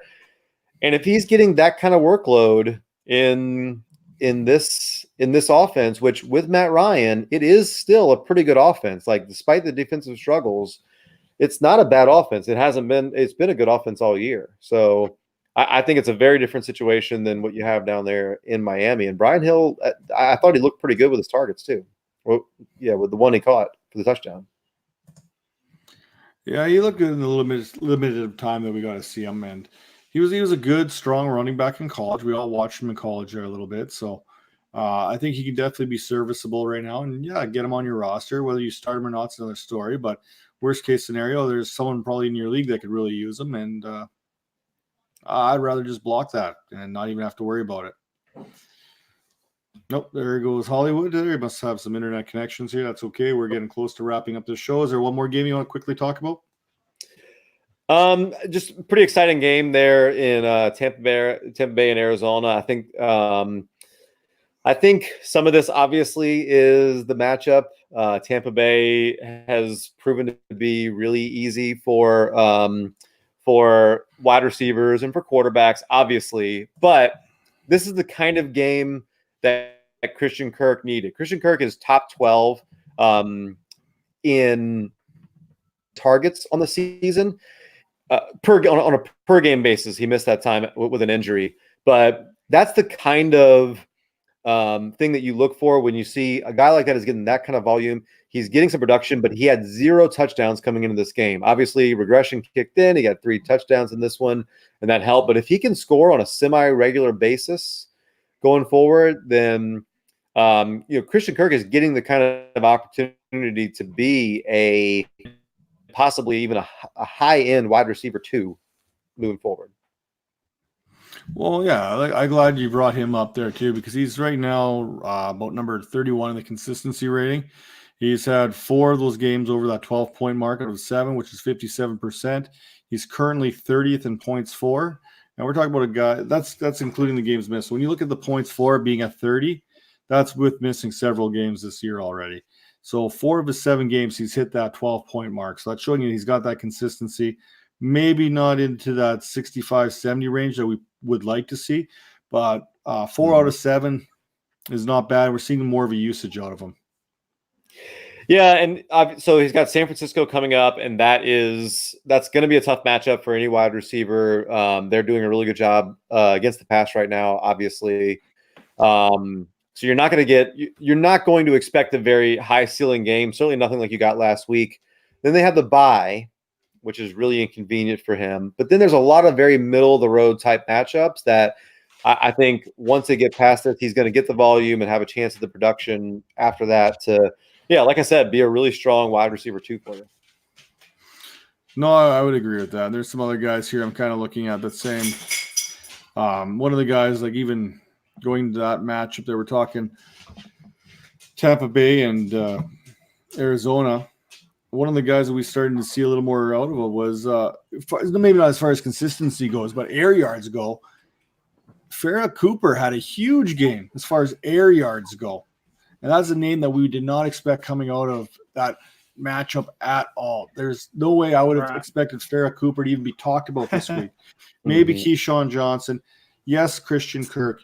Yes to Larry Fitzgerald. Yes to Chris Godwin. Yes to Mike Evans. Farrah Cooper? We're talking about Farrah Cooper in her fantasy again? That's the wrong Cooper, man. So I would love to see, instead of him getting those air yards, I want that to go to Andy Isabella. Andy Isabella, after having that one target that he got and taking him to the house against San Francisco, which was amazing. He got 3 more targets in this game, which represented his most. He had the most playing time that he's had this year. He got targeted 3 times, which doubled what he had coming into the game. And he caught all 3 for 78 yards. So just a positive sign. If you took him in the 2nd round or whatever in Dynasty in your rookie drafts last year, good positive sign, something that you want to see out of a rookie wide receiver. And I think the future looks pretty good for him. And another player on the other side of the ball that had balled out for sure was Jordan Hicks again this week. I kind of threw that for Hollywood, but he's there he is. Frozen. Oh, there we go. Yeah, Jordan Hicks had another solid game for the Arizona Cardinals on the IDP side of things here last week against the Bucs. Right. So David Johnson was obviously a big story out of that. Kenyon Drake part of it is the injury, right? But then I think sometimes we get a narrative streak going and we think like everything is about the fumbles. David Johnson did fumble, but he did. And then they said afterwards they just kind of kept him back. They didn't want him out there for the injury. I don't know how much of that to believe. Some of that might be coach speak. They wanted to, throw their guy under the bus. But Kenyon Drake certainly had an elevated role after that. And if he's going to get – he got 7 targets in the passing game this past week. I mean, something that we were – For 6 yards. Yeah, for 6 yards. When you have less yards than you have targets, that's not good.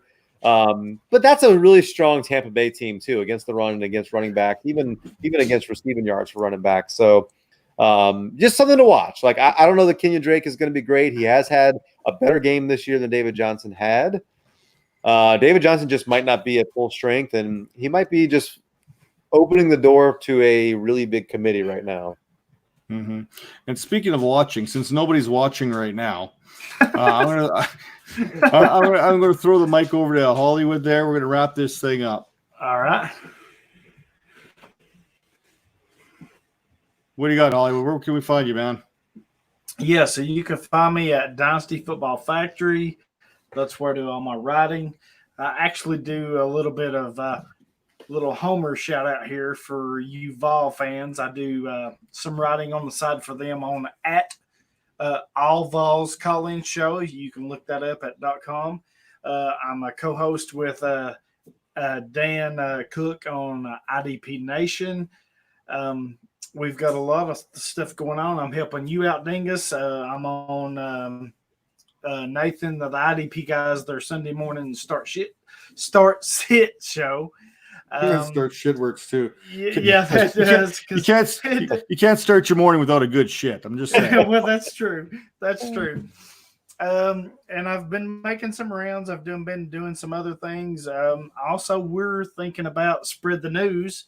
We're thinking about doing an IDP Devish podcast. So if any of you all are into that, let me know. Hit me up. And I'm basically everywhere right now. I've got an IDP Nation Facebook page. I'm on Reddit as King Titan 1 with Nate. He's on there.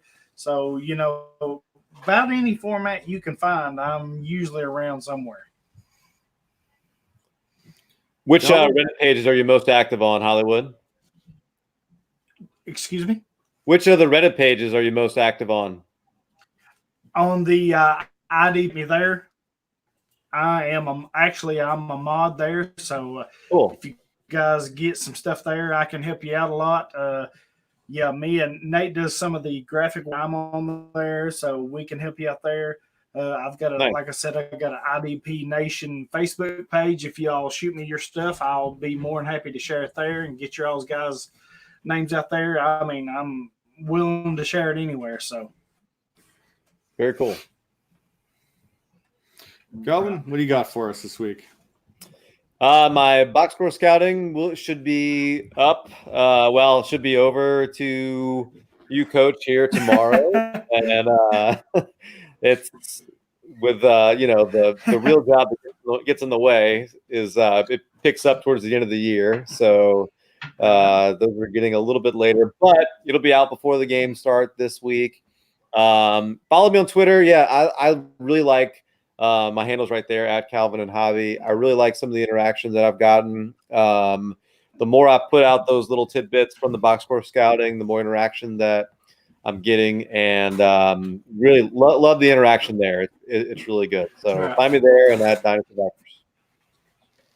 And that's just let me say, I love y'all's guys' work, both of you, the podcast, the writing. Y'all do a great job. Feel free to hit me up, and I'll share it anywhere I can. Thank you, sir. Okay, definitely hit you up on that offer there. But that's one thing with the Dynasty Vipers, we kind of put ourselves on the line there. We want to have that interaction with everyone in the community there. We want to hear feedback, whether it's positive or negative. We want to hear it. So, head over to www.dynastyvipers.com. You can catch a lot of Calvin's work already posted on there, weekly rankings I put out there every week. Definitely tune into this show if you're catching the end of this.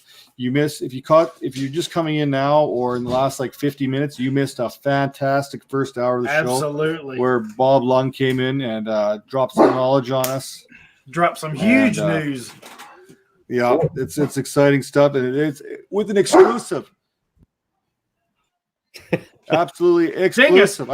You got a big wolf back there, man. Yeah, you do. I do, and I got a bunch of people starting to walk in, making noise as I'm finishing up the show here. So that's fantastic. You know, if you wasn't Um, in Canada, I'd be scared of that big old wolf you got back there. I know, right? He's all bark. He's just like me, all bark, no bite. Yeah, so make sure, like, we had Bob Long on. We got some big guests coming up here later on in the month. Leo Siga, he's going to join us here as well. I believe right after the American Thanksgiving, and everyone knows Leo from his notebook. So you're going to want to tune in for that one too. So I'm excited about some of the things we've got going on here, except the noise in the background. I'm not really fond of that, and there'll be some consequences later. Yeah, check out the ViperCast. Again, for Hollywood, for Calvin and Hobby up there in the top right corner. Bob Long, who was on with us earlier, you want to check him out. Check out that consistency report. There's some big news coming in February down the pipeline there. So once again, this is Dynasty Vipers episode 11. We've made 11 episodes already. Ooh, and wow. We haven't got trolled once, so we're doing good. Hey, there you go. So once again, I'm Matt Donnelly. Check me out, Dingus4, and we gone. See you next week. Later, guys.